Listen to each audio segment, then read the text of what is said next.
Hey, it's Anna. Welcome back to my channel. And I've honestly been wanting a little break from reading. And so what am I gonna do? React to a book TV show that I'm so excited about. Today's August 1st and A Good Girl's Guide to Murder was released on Netflix. This series holds such a near and dear place to my heart because it's the series that really inspired me to make a book talk. So it wasn't the first book series that I read after my 8-year reading slump, but I read these during my honeymoon with my husband actually. We went to Disney and Universal, and while he was napping at Universal because I went absolutely feral at Disney, getting us up super early to rope drop, I started A Good Girl's Guide to Murder. I literally read it in 2 days during a honeymoon. So you can tell that this just has a very special place in my heart. I am super excited, but we're not focusing on the later 2 books. The first book is really going to be the highlight here. Now, I don't think this is necessarily a spoiler, but what I'm really interested to see in the show is that it's all based around Pip's capstone project, which is trying to solve a cold case in her town of Andy Bell, because she is convinced that Saul Singh did not kill Andy Bell. And you can kind of see maybe this is very much computer oriented. She's recording these diaries, so I'm really curious to see how that's going to translate to the screen. I truly have not seen anything spoilery in my opinion. Like, I've seen the cast, of course. I don't consider that a spoiler. I've seen the trailer. Once again, don't consider that a spoiler. I am actually going to try to do as many live reactions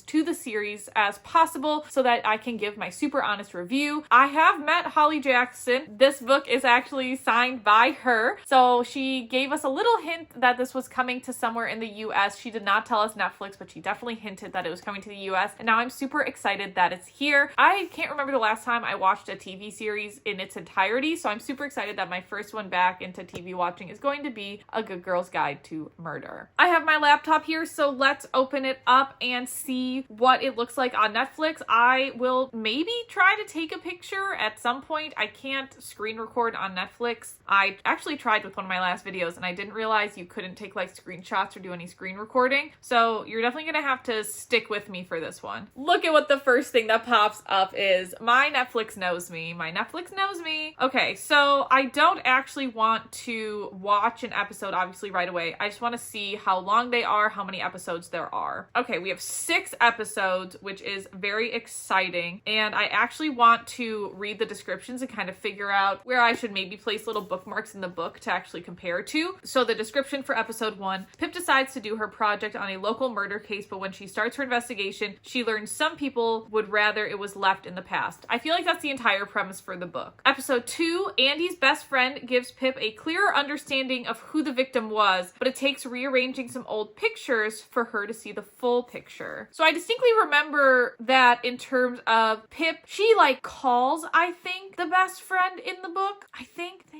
And so I guess I'll definitely have to find that part. In case you can't tell, this is going to be a full review, full spoilers. So if you want to watch the show with me because you've read the book, this is a great video to do that for. I think we have episode 2 ending at chapter 9. I think that's where it looks like we're talking to the best friend and all of that, but it could be a little bit later. So it's definitely going to be interesting to try to follow along. We have number 3, Good Girl Pip gets her first taste of the dark side at an illicit rave, and her next clue leads her into even a more dangerous territory.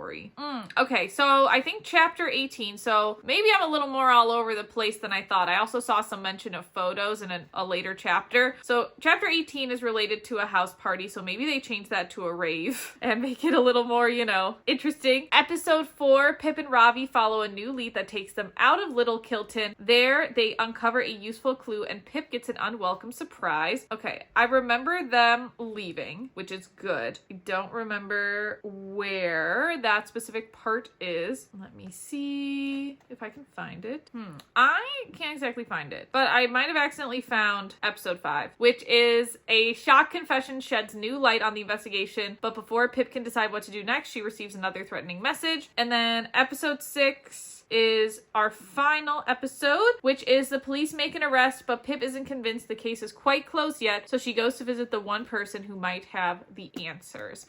So I'm very curious to see. Again, I've kind of made some predictions, but starting from the beginning will be the easiest in terms of going through and seeing where the show lines up with the book, seeing how accurate it is, seeing what changes they've made. Clearly, they've upped the house party to a rave, which I think will be very interesting. I don't know how long it's going to take me to actually watch the series. Episode 1 is 43 minutes, episode 2 is 44, episode 3 is 43 minutes, episode 4 is 44 minutes, and then episode 5 is 50, and episode 6 is 51. So it's not as long as I thought I was, which is kind of good, but obviously this is not my full-time job. I do put a lot of effort into content, but I definitely don't know if I'll be able to finish it in a day, 2 days, whatnot. So super interested to see. I actually can't even watch the first episode right now. I have to wait until after work to watch the first episode, but hopefully I'm going to be giving episode reactions. I'll have my camera ready during the show because I really shouldn't be on my phone while I'm watching anyway. So I will keep you posted. Let's get into episode 1 of A Good Girl's Guide to Murder. All right, starting episode 1. All right, just finished part 1 of A Good Girl's Guide to Murder. We kind of end at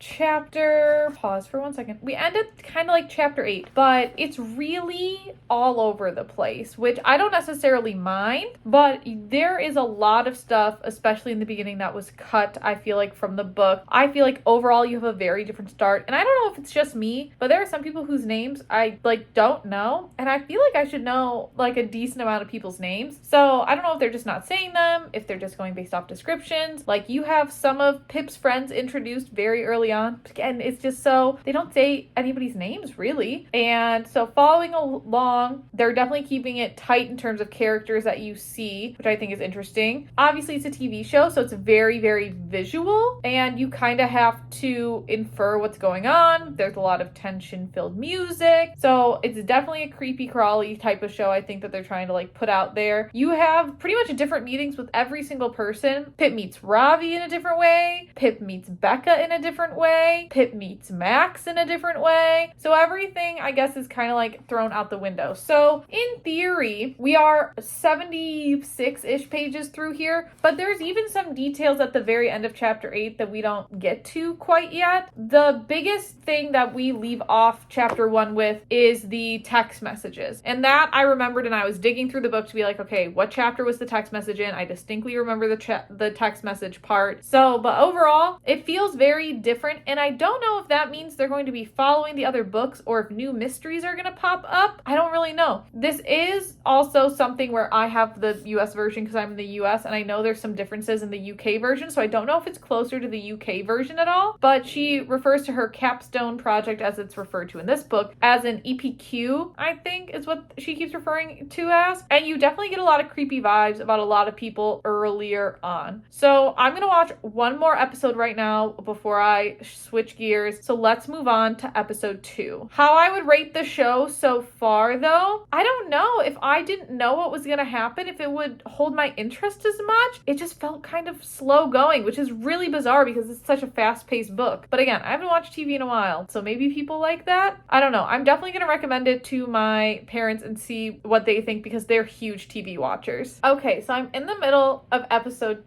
2, and they just dropped something related to book 3. I wouldn't consider it a spoiler, but I definitely was not expecting to hear something from the other book in this show. So that was definitely like ooh, I was not expecting that, which makes me, I don't know. Are they going to pull book 3 in? Are they going to pull anything from book 2 into this season? Are they already planning the future series of this? I don't know. I'm really, really interested because I am currently looking kind of around where we are. We've hopped a little bit in the book. Like I said, I have about 23 minutes left of the episode. And like I said, they brought up something from book 3 that I really don't think they actually talked about when they were all camping. I'm gonna, try to move a little bit around in the book and see, but I really don't think so. Yeah, I didn't see anything about what they just mentioned related to book 3 in book 1, so that's really interesting. Let's keep going with episode 2. I definitely have some more thoughts, but that was my first ooh, gotta pause it and talk about it moment.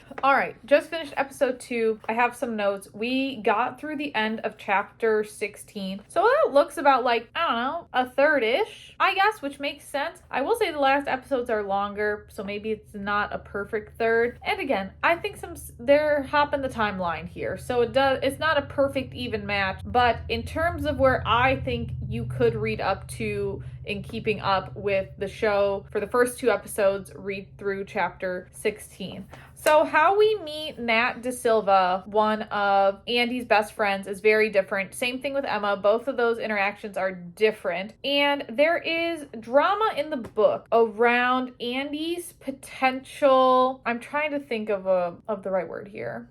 There's a discussion in the book with Nat's older brother named Daniel and how he took advantage of Andy at a younger age. That's how we'll say it. But in the TV show, I think that's now talking about Nat's nudes being leased. But now in the TV show, I feel like they changed that to Nat Da Silva having nudes that were released and them not knowing who released them. I feel like they obviously changed it because an older man taking advantage of a younger woman. I feel like that definitely could have aged up the rating of the TV show, making it, not accessible to those who would read it. I don't know, to be honest, but I wonder if that's some of the thought behind some of the changes. I will say I feel like this episode was a bit more to the book than the first episode because of mainly 2 scenes. One, there is a scene where Pip texts Emma from a fake phone pretending to be somebody else to get information. That happens in the TV show, except Ravi is there with Emma. That's the only difference. And then there is the camping scene. This is where Pip gets her first warning to back off and not look into this case. And so that camping does happen. Also, speaking of Nat's older brother, Daniel Da Silva, he's not really named until much later, but you see him earlier in the show. So I think maybe that was just a way to build suspense. And then Max Hastings, to me, there are a lot more stronger personality traits in the TV show than I think he had in the book. I feel like in the book with Max initially, he was just kind of lazy and all of that. But in the TV show, he's kind of creepy, which if you've read the series, you kind of know what's coming there. So it'll be interesting to see where the next episode takes us, because that's the episode where we're going to a rave, but I guess we're going to a party in the book. So again, you can see where the cutoffs are, I think, for each episode. I'll just put them here of where I think you should read through before watching the show, or reread, because I feel like I should definitely reread. I am sure I'm missing some of the smaller quotes and some of the smaller key stuff. What I'm really excited for is I believe Holly has a cameo in episode 3. It's either episode 3 or episode 4. She has a cameo, so I'm really excited to watch and see her. I have to do a few chores first. I'll probably watch a little bit while doing dishes, but then we'll see if I can also get through episode 3 today. This is definitely more than I was anticipating watching in one day, but I honestly now, after episode 2, I really want to keep watching. I think the first episode was slower. You're getting higher stakes in this second episode. It's making me want to keep watching it, especially the mention of something that happens later in the series. I'm definitely a bit more invested now. So let's move on to episode 3. Okay, I finished episode 3. It's still August 1st, so I'm doing really good there. I think this was the shortest section of pages that has been covered in an episode so far. You can kind of tell too when looking at this episode, it feels like a lot of drawn out scenes. I really feel like there were 2 main scenes in this. I feel like both were done fairly well. We have the calamity party where Pip goes to look into the drug dealer that was supplying for Andy. And like I said, that scene just felt like it took up half the episode. It is not that long in the book. In the book, you have some other folks introduced during this point, and it gets a little bit messier, but it felt like they really just stuck to the drug dealer and didn't really go anyone beyond it. Whereas in the book, there's definitely more adults involved, and there are other places that Pip goes. So that kind of doesn't surprise me that they decided to cut cut out the side character of Stanley, who works at the newspaper. I wonder if he'll eventually show up, but he hasn't shown up yet. And then the other big scene was breaking into the Bell's house. And I feel like that was not done exactly to the book, but it was done very well. I don't think they get as much from the Bell's house as they do in the book. In the book, they end the Bell's house raid by getting her planner. I didn't see Pip grab a planner, just the bunny with drugs. So again, another difference there. So we have about this much of the book left to cover in 3 episodes, which I think makes sense that we've covered this much in the first 3 episodes. I still like episode 2 the best so far. I think I like this episode a little less than episode 1 too. So I'm hoping that it really picks back up and we just get to run away with it in the latter half of the book and the show. It'll be very interesting to see what happens in episode 4. I also don't know if I missed Holly Jackson's cameo or not, but I didn't happen to see her. I thought I might have caught her, but I'm definitely gonna have to scour the internet because I know someone's a better sleuth than me and has probably already taken a screenshot of where Holly Jackson cameoed in episode 3, or maybe she's in episode 4. We'll just have to go and see, but we are moving on to episode 4. All right, so I just got done with episode 4 and I think that's my least favorite. I don't actually know how much I'm liking this show, to be honest, compared to the book. I would say that you would need, for episodes 3 and 4, just throw them together, you need to read through chapter 25. We have not gotten a lot further in the book during this time. There is a lot of other plots thrown into episode 4 that I don't believe are in the book, and I've been scouring the book. I probably should have reread it before watching the series, but they add a few plot points that, again, couldn't find in the book. One was this weird relationship Pip had with her dad, that she thinks he's a cheater for a bit, kind of funky. And then you have a whole other plot line where Pip thinks that Sal is guilty, and she never wavers from her belief that Sal is innocent in the book. And I'm just so confused why. And then she flips back to believing he's innocent, in the same episode. It's a bizarre plot line. And then you do get into the plot where Naomi is going to finally open up and tell some type of truth. You leave off on a nasty little cliffhanger in episode 4, but I really felt like in general the episode was just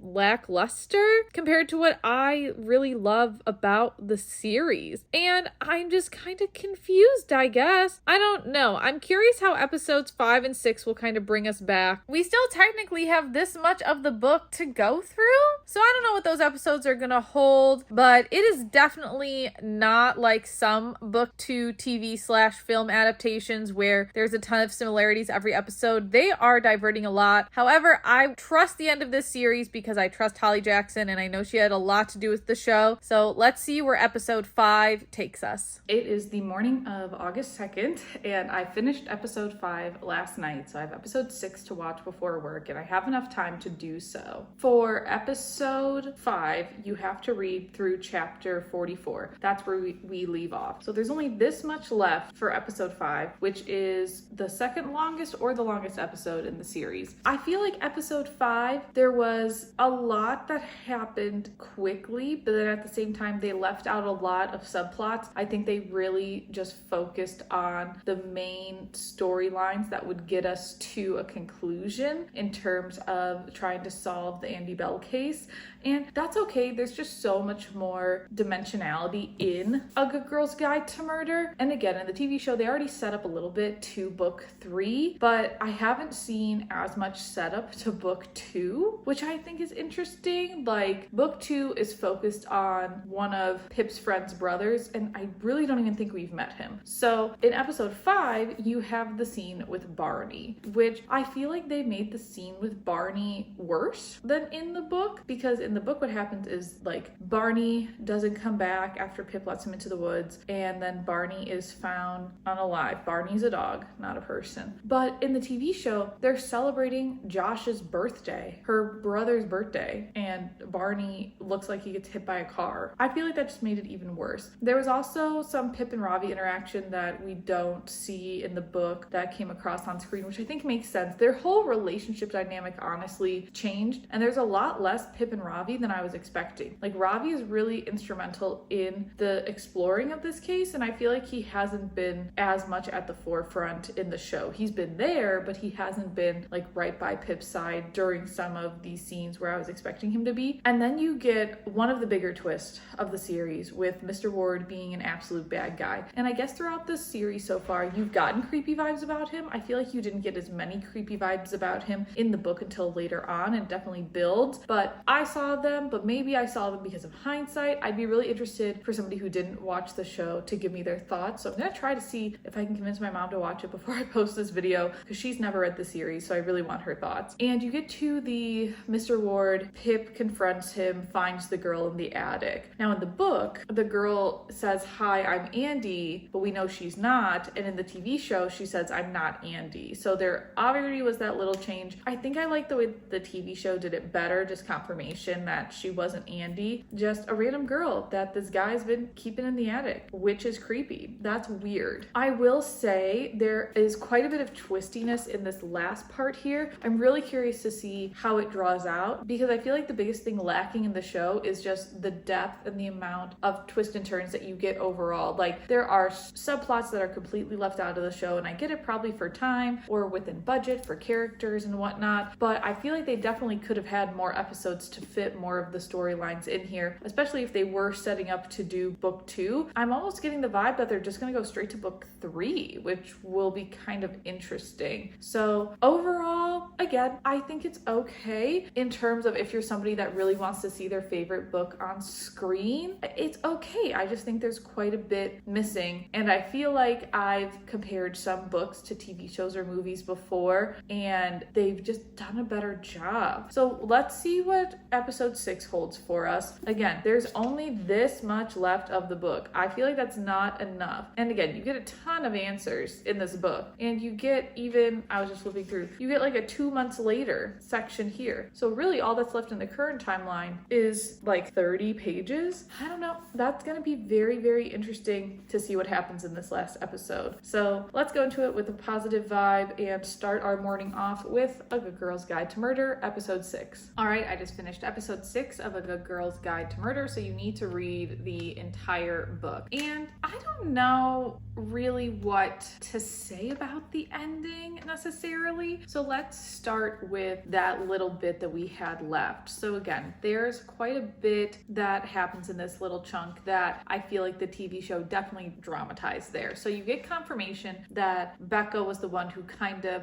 dealt the final blow to Andy. In the book, it's a lot more dramatic because Becca like pushes Andy down the stairs, but in the TV show, it just shows Andy hitting her head against a wall, and since she was already injured, right, that makes it worse. So again, they didn't necessarily add the drama to that, but when Becca is confessing to Pip, Becca like takes her to where Andy's body is and like tries to trap her there too, which is much, much more dramatic. Becca does still drug Pip, and we find out about Becca being assaulted by Max Hastings. So again, more setup for book 3. That's what I'm seeing as kind of potentially a natural progression. And I don't know if they couldn't have the ending of this show end with more of a cliffhanger, because they don't know if it's going to get renewed and they want to give the audience peace, which makes sense why I can get the ending, because at the end you see Pip get her EPQ all resolved. You see her and Ravi come back together. That's the other weird point. Ravi just like leaves for, I don't know, maybe 20 minutes it felt like. I don't know. He could not have gotten far because he leaves on a bus because he wants to be done with it. He doesn't leave in the book. And again, I just think those are like weird choices that, because I guess the show overall is so short, they're just not as consistent as characters. Because how the book ends is like this whole big town deal and really clearing the Singh's names and Pip talking to everybody about what she did. And I feel like that was really good resolution. I think it was a good summary, and I think that could have been done on the TV show, but I don't know why it wasn't. And then the scene right before the end in the TV show is not something that happens in the book. It's Pip basically telling Max that like he's not gonna get any peace as long as like she's around and she's gonna try to like take him down and bring justice to people because Max is scum of the earth, which all fine and fair. So I guess that's your kind of cliffhanger of like, that's almost what Pip's gonna do next. But again, in book 2, we don't really focus on Max at all in book 2. It's a separate mystery, and Max comes back around in book 3. So I don't really know what they're gonna do. I would still watch another TV show, but I think because the books were so good, in my opinion, I guess I don't know if a TV show would have lived up unless they did very much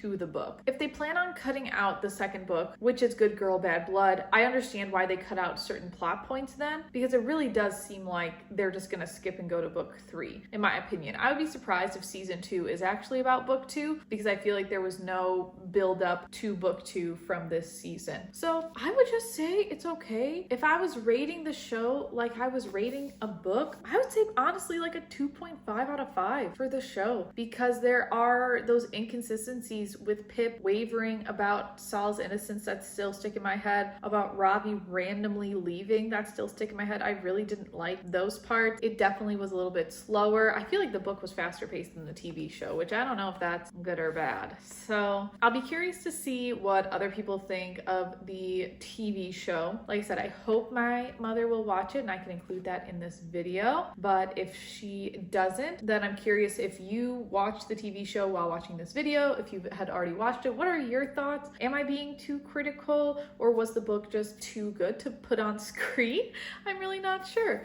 So that's where I'll end it here. I'm still going to support Holly Jackson in her next book, and if another TV season comes out, I'd be super excited to see it. But yeah, this one just missed the mark for me. Next week, I'll have a video meeting Jennifer Lynn Barnes and reading some of The Grandest Game, which I'm super excited about, and then again doing a readathon a little bit earlier. Later this month, I'm also meeting Adeline Grace, who is releasing the 3rd book in a trilogy titled Wisteria, so I'm really excited about that, and we'll just see where the rest of the month takes us. I also have 2 author events in September that I'll be going to, so you'll see quite a few author events in the next few videos. But if there are any other book to TV shows that you want me to review, definitely let me know. I feel like I've read a few, or if there's any book to movies to review, let me know if you'd want to see that too. So keep reading, and I'll see you in the next one.